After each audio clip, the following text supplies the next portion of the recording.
আর কবিগুরু রবীন্দ্রনাথ ঠাকুরের কবিতা বীরপুরুষ। মনে করো যেন বিদেশ ঘুরে মাকে নিয়ে যাচ্ছি অনেক দূরে। তুমি যাচ্ছ পালকিতে মা চড়ে, দরজা দুটো একটুকু ফাঁক করে। আমি যাচ্ছি রাঙা ঘোড়ার পরে, টকবগিয়ে তোমার পাশে পাশে। রাস্তা থেকে ঘোড়ার খুঁড়ে খুঁড়ে রাঙা ধুলোয় মেয়ে গড়িয়ে আসে। সন্ধে হলো, সূর্য নামে পাটে, এলেম যেন জোড়া দিঘির মাঠে। ধুধু করে যেদিক পানে চাই, কোনোখানে যেন মানব নাই।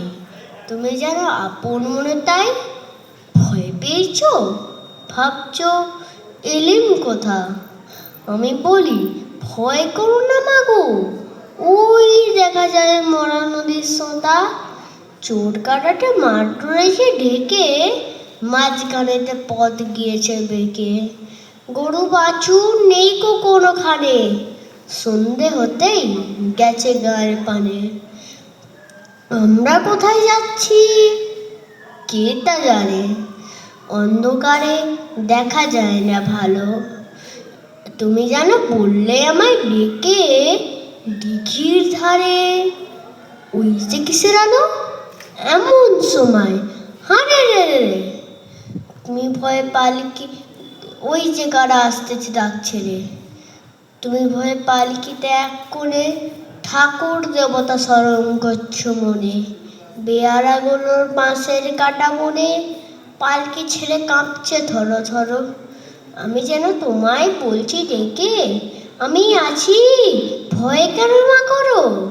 হাতে লাঠি, মাথায় ঝাঁকড়া চুল, কানে তাদের গোঁজা জবা ফুল। আমি বলি দাঁড়া খবরদার, এক পাকা চাষিস যদি আর, এই চেয়ে দেখ আমার তরবার, টুকরো করে মতো দেশে। শুনে তারা লম্ফ দিয়ে ওঠে, চেঁচিয়ে উঠল হারে রে রে রে। তুমি বললে যাসনি খোকা ওরে, আমি বলি দেখো না চুপ করে। ছুটিয়ে ঘোড়া গেলেম তাদের মাঝে, ঢাল তলোয়ার ঝনঝনিয়ে বাজে। কি ভয়ানক লড়াই হলো মা, যে শুনে তোমার গায়ে দেবে কাঁটা। কত লোক যে পালিয়ে গেল ভয়ে, কত লোকের মাথা পড়লো কাটা। এত লোকের সঙ্গে লড়াই করে ভাবছো খোকা গেলই বুঝি মরে। আমি তখন রক্ত মেঘে ঘেমে বলছি এসে, লড়াই গেছে থেমে।